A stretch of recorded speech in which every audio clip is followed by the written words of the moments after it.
दोस्तों कक्षा 9 में पढ़ने वाली लड़की जो है वो प्रेग्नेंट हो जाती है और उसके बाद से चारों तरफ हाहाकार मच जाता है। हर कोई यही जानना चाह रहा था कि आखिर में इसके पेट में किसका बच्चा पल रहा है, इसका पिता कौन है।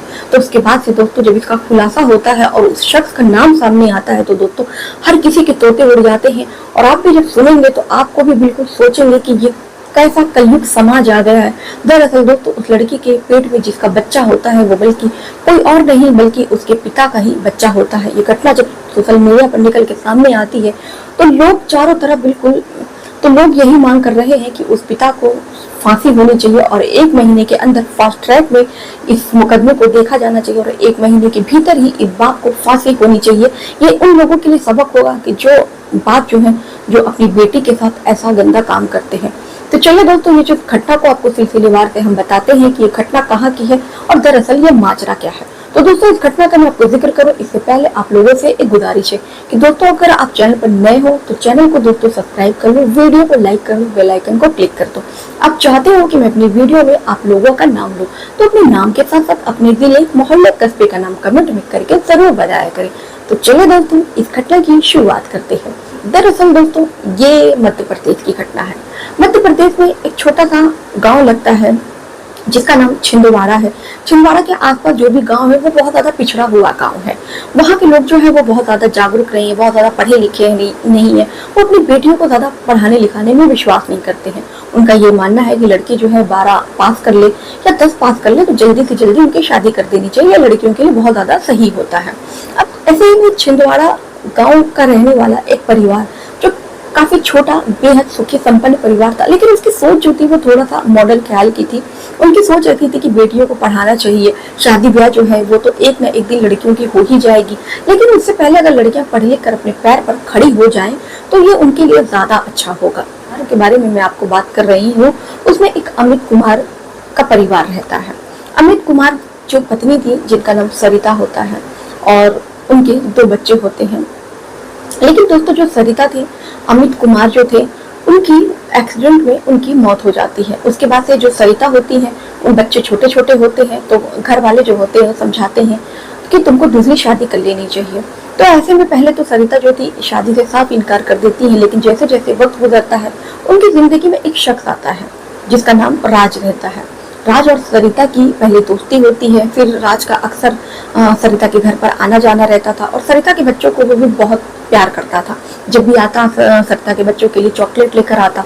सरिता के बच्चे जो है राज अंकल कहकर बहुत ज्यादा राज से घुल मिल जाते हैं और ये सब चीजें देखते हुए कहीं ना कहीं सरिता को बहुत ज्यादा राज से लगाव हो जाता है कि राज कितना ज्यादा अच्छा है, उसके घर का इतना ख्याल रखता है, उसके बच्चों को इतना मानता है, आता है।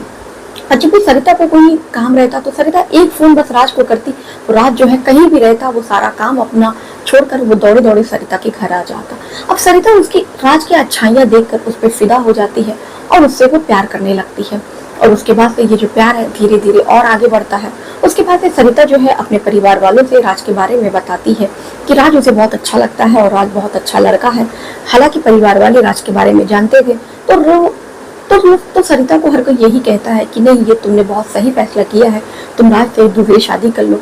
राज जो है तुमको ही नहीं प्यार करता है, वो बच्चों से भी बहुत प्यार करता है, ये हमने देखा है। उसके बाद से राज और सरिता के एक मंदिर में घर वाले जो होते हैं वो शादी करा देते हैं और उसके बाद से राज और सरिता जो है हंसी खुशी अपना जीवन जो है वो जीने लगते हैं। सरिता फिर से एक बार सुहागन हो जाती है और राज और सरिता के बीच में बेहद ज्यादा प्यार था, बहुत ज्यादा प्यार था। राज उसके बच्चों को भी बहुत ज्यादा प्यार करता था, मानता था और इधर जो है सरिता जो है वो भी अपनी जिंदगी में अब बहुत ज्यादा पहले से खुश थी। राज जो था अपना परिवार भी जो था बहुत अच्छे से संभाल रहा था, सरिता के बच्चों को वो बहुत ज्यादा प्यार करता था। धीरे धीरे वक्त आगे गुजरता है। इधर सरिता की जो बेटी थी वो भी अब बड़ी होने लगती है और सरिता की बेटी जो थी वो भी अब समझदार होने लगती है और वो कक्षा 9 में पहुंच जाती है। और लेकिन दोस्तों जैसे जैसे वक्त बीतता है, इधर जो सरिता का पति था जो राज था, आज के दिमाग में न जाने ऐसा क्या चलने लगा था कि राज जो है जब सरिता घर पर नहीं होती तो उसकी बेटी को वो अपने करीब लाता और बेटी ये समझती कि राज अंकल उससे प्यार करने के लिए उसे अपने पास बैठाए, वो उसको यहाँ वहाँ छूता। लेकिन लड़की जो है वो ये नहीं समझ पा रही थी कि दरअसल राज उसके साथ क्या करना चाह रहा है। बहरहाल ये जो चीजें हैं वो ऐसे ही चल रही थी और उसके बाद से लड़की जो थी ये खुद भी समझ में नहीं पा रही थी तो वो अपनी माँ को क्या समझाती। और एक दिन ऐसा होता है दोस्तों कि धीरे धीरे इसका राज का मन इतना ज्यादा बढ़ते जाता है कि जो राज होता है, जब सरिता घर पर नहीं होती, कहीं बाहर चली जाया करती, तो राज जो है उसकी बेटी को नशे की दवा देकर उसकी नशे की हालत में उसके साथ वो गलत काम करता है। और उसके बाद से ये जो सिलसिला है वो 2 साल से चल रहा था। जब भी सरिता घर पर नहीं होती या जब भी राज का मन करता तो सरिता को किसी न किसी बहाने वो जो है वो बाहर भेज दिया करता। और उसके बाद से वो उसकी बेटी के साथ वो उसको नशीली दवा देकर उसके साथ गंदा काम करता। और उसके बाद से इसकी भनक जो है कभी भी सरिता को नहीं लगती है कि 2 साल से राज जो है उसकी बेटी के साथ क्या कर रहा है। 2 साल के बाद अचानक जो सरिता की जो बेटी होती है उसके पेट में बहुत ज्यादा दर्द होने लगता है। तो पहले तो सरिता जो होती है, जब वो लड़की जो है दर्द से कराहने लगती है, चिल्लाने लगती है, तो जो सरिता होती है वो पास के मेडिकल स्टोर से एक दवा लाकर पेट दर्द की वो अपनी बेटी को खिला देती है। बहरहाल कुछ देर के लिए आराम हो जाता है। तो उसके बाद सरिता जो है फिर अपने काम में लग जाती है। फिर एक दिन अचानक जो है कुछ 2 दिन के बाद से फिर सरिता के बेटी के पेट में दर्द होने लगता है। अब फिर से जो दवा होती है वही मेडिकल स्टोर से फिर वो वही दवा लाकर खिला देती है, लेकिन अब जो पेट में आपके लिए जो पेट का दर्द होता है वो ठीक नहीं होता है। उसके बाद से जो सरिता होती है वो अपनी बेटी से कहती है, बेटा थोड़ा देर आराम कर लो, थोड़ा देर लेट हो सकता है कि इस बार थोड़ा टाइम लग रहा हो, आधे घंटे में तुम्हारा पेट का दर्द है वो ठीक हो जाएगा, गायब हो जाएगा। लड़की भी अपनी माँ की बात मानकर वो बेड पर लेट जाती है। वो कुछ देर आराम करती है, लेकिन उसका पेट का दर्द जो था वो बंद ही नहीं होता है, पेट दर्द उसको हुए जा रहा था। फिर अचानक जो है उसकी बेटी बहुत ज्यादा चीखने लगती है। उसके बाद से बेड पर से उतर के बहुत ज्यादा जमीन पर वो लोटने लगती है, पेट पकड़कर अपना बहुत ज्यादा चिल्लाने लगती है, कहती है कि मम्मी पेट में बहुत ज्यादा दर्द हो रहा है, ऐसा लग रहा है कि मेरी जान चली जाएगी।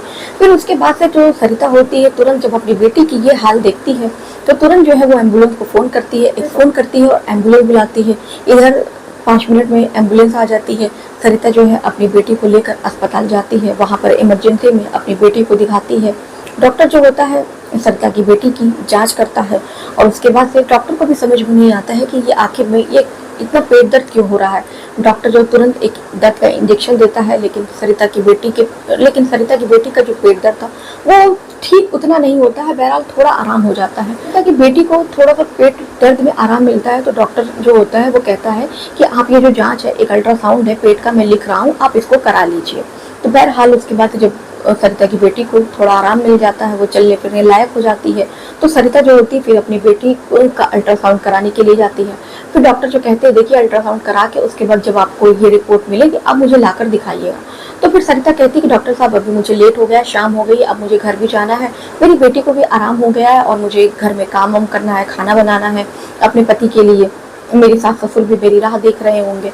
तो डॉक्टर साहब कहते हैं ठीक है, अभी आपकी बेटी के पेट में भी अभी आपकी बेटी का पेट दर्द भी ठीक है, ये लीजिए मैं आपको कुछ दवाइयाँ लिख दे रहा हूँ, आप बाहर से ले लीजिए, और अगर आपकी बेटी का पेट दर्द फिर से होता है तो आप ये दवा दे दीजिएगा, आपकी बेटी का पेट दर्द ठीक हो जाएगा। और लेकिन कुछ दिन के बाद जैसे ही आपको टाइम मिलता है, 3-4 दिन के बाद आप रिपोर्ट लेके मेरे पास आइएगा, एक बार रिपोर्ट दिखा लीजिएगा। और उसके बाद से सरिता है कहती है ठीक है डॉक्टर साहब, अभी मैं जा रही हूँ और ये दवा मैं बाहर से ले रही हूँ, मैं 3-4 दिन के बाद आके आपको दिखा दूंगी। उसके बाद से माँ जो होती है वो अपनी बेटी को लेकर घर आ जाती है। फिर डेली का रूटीन चलने लगता है, सब कुछ इधर नॉर्मल चल रहा होता है। फिर 1 हफ्ते के बाद से जैसे ही सरिता को वक्त मिलता है, सरिता जो है अपनी बेटी की रिपोर्ट लेकर सरिता जो है अपनी बेटी की रिपोर्ट लेकर और अपनी बेटी को लेकर फिर वो उस डॉक्टर के पास पहुंचती है और डॉक्टर को रिपोर्ट दिखाती है। डॉक्टर जब रिपोर्ट देखता है तो बिल्कुल हैरान और परेशान हो जाता है। फिर वो सरिता को एक प्राइवेट कमरे में लेकर जाता है और सरिता से कहता है कि ये बताइए आपकी बेटी इतनी छोटी सी है, आपकी बेटी जो है वो प्रेग्नेंट है। जैसे ही सरिता ये बात सुनती है वो सर पकड़ कर बैठ जाती है, कहती है डॉक्टर साहब आप ये क्या कह रहे हैं, आप गलत कर रहे हैं, डॉक्टर साहब आप ये गलत कह रहे हैं, ऐसा नहीं हो सकता, मेरी बेटी अभी कक्षा 9 में पढ़ती है और मेरी बेटी की शादी हुई है ना, ऐसा वैसा कुछ है, तो मेरी बेटी प्रेग्नेंट कैसे हो सकती है। डॉक्टर साहब कहते हैं कि देखिए सरिता जी, बात आपकी सही है, लेकिन मैं जो कह रहा हूँ बिल्कुल सोच समझ के कह रहा हूँ, मैं सही कह रहा हूँ और रिपोर्ट देखने के बाद ही आपको ये बात बता रहा हूँ। अब उसके बाद से तुरंत जो है माँ जो है सर पकड़ कर बैठ जाती है, वो रोने लगती है, डॉक्टर साहब से पूछती है कि डॉक्टर साहब क्या बताइए, ऐसा कुछ हो सकता है कि बिना कुछ किए मेरी बेटी प्रेग्नेंट हो सकती है? तो डॉक्टर साहब कहते हैं कि देखिए ऐसा बिल्कुल पॉसिबल नहीं है, इसके साथ तो कुछ तो हुआ है, आपकी बेटी आपको बता नहीं रही, या फिर हो सकता है कि आपके घर में कोई ऐसा इंसान आता जाता हो जिसने जो आपकी बेटी के साथ ऐसा किया हो। तो कहती है कि नहीं साहब, नहीं डॉक्टर साहब, मेरे और मेरे पति के अलावा और मेरे सास ससुर के अलावा घर में कोई रहता ही नहीं है। तो उसके बाद से डॉक्टर जो होते हैं कहते हैं देखिए ये मामला है जो बहुत ज़्यादा गंभीर है, मुझे लग रहा है आपकी बेटी के साथ किसी ने गलत काम किया है, उसका रेप हुआ है, तो इसकी सूचना जो है हमें थाने में देनी चाहिए। तो महिला जो है सरिता वो घबरा जाती, कहती नहीं डॉक्टर साहब ऐसे मेरी बहुत बदनामी होगी, मेरी बेटी की बदनामी होगी। डॉक्टर साहब कहते हैं कि देखिए ये मामला बहुत सीरियस है, आपको इस तरह की आपको अपनी बेटी के बारे में सोचना चाहिए, ना कि ये सोचना चाहिए कि आपकी बेटी की क्या बदनामी होगी, आपकी बेटी को कोई क्या कहेगा। ये आपकी बेटी का सेफ्टी का मामला है कि आपकी बेटी के साथ ऐसा कौन कर रहा था। वैसे बहरहाल जो सरिता होती है फिर वो खुद अपनी बेटी को लेकर थाने में जाती है और जो वहाँ के एसओ होते हैं उनसे मिलती है और सारी बात बताती है। उसके बाद से जो एसओ साहब होते हैं इस मामले को वो गंभीरता से लेते हैं और उसके बाद से लड़की से भी पूछताछ किया जाता है। तो लड़की कुछ भी ऐसा बता नहीं पाती कि उसके साथ कहीं कुछ ऐसा हुआ है। तो बहरहाल जो पुलिस होती है वो जो स्कूल होता है, स्कूल में टीचरों से बात करती है, उनसे पूछताछ करती है और मामले की जांच पड़ताल करती है, लेकिन कहीं भी कोई सुराग नहीं मिल पाता है कि आखिर में लड़की के साथ किसने ऐसा गलत काम किया है। उसके बाद से फिर वो सरिता के फिर सरिता को वो थाने बुलाती है और सरिता से पूछताछ करती है कि आपको क्या लगता है। तो फिर सरिता जो है कहती है साहब मुझे भी नहीं पता कि मेरी बेटी के साथ इतना गंदा काम कौन कर सकता है। फिर कहीं से भी पुलिस वालों को कोई सुराग नहीं मिलता है कि आखिर में इस लड़की के साथ ऐसा किसने किया है। तो फिर बहरहाल पुलिस जो है एक दिन सरिता के घर जाती है और वहाँ पे जांच पड़ताल शुरू करती है। वहाँ पर तब जब वहाँ पर वो जाती है और जांच पड़ताल करती है तो वहाँ पर उसे एक नशे की दवाइयाँ मिलती हैं। फिर सरिता से पूछा जाता है कि इस दवा का प्रयोग आपके घर में कौन करता है, ये दवा कौन लेता है। तो सरिता बोलती है कि साहब ऐसी दवा तो हमारे घर में कोई भी नहीं लेता है और इस दवा का किसी को कोई काम ही नहीं है। तो फिर जो पुलिस होती वो दवा को बरामद करती है और उसको डॉक्टर को दिखाती। डॉक्टर साहब जो होते हैं वो बताते हैं कि दरअसल ये दवा जो है वो इसको देने से जो सामने वाला आदमी होगा वो अपना होश खो बैठेगा और धीरे धीरे बेहोशी की हालत में हो जाएगा। तो कहीं ना कहीं अब क्या बोलते हैं जो एसओ होते हैं उनको शक हो जाता है कि परिवार का कोई सदस्य ही है जो लड़की के साथ ऐसा कर रहा था। अब शक के घेरे में दो लोग होते हैं, एक तो सरिता के ससुर होते हैं और एक दूसरा जो होता है सरिता का पति होता है। अब पुलिस जो है दोनों को शक के घेरे में लेती है और दोनों को वो थाने बुलाती है और उनसे सख्ती से पूछताछ की जाती है। बहरहाल पूछताछ में मामला जो है वो साफ हो जाता है कि जो सरिता का पति है राज है उसी ने ये सब किया है। फिर राज से वो पूछती है कि तुमने ऐसा क्यों किया।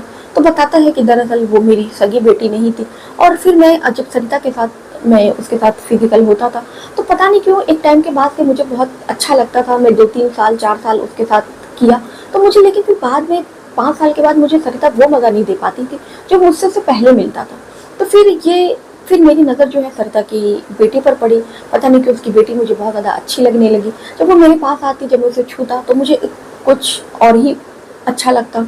अब ऐसे करके फिर मेरी नीयत जो है उसकी बेटी पर ख़राब हो गई। उसके बाद से फिर सरिता जब भी बाहर जाती तो मैं उसकी बेटी को नशीली गोलियाँ जो हैं वो दे देता। उसके बाद से उसकी बेटी के साथ मैं ये सब करता। साहब मुझे माफ़ कर दीजिए, मुझसे बहुत बड़ी गलती हो गई है कि मैं अपनी कामुकता पर कंट्रोल नहीं कर पाया और मैंने ऐसा कुछ किया। बहरहाल पुलिस जो है उसको गिरफ्तार करती है और सरिता को ये सारी बात बताती है।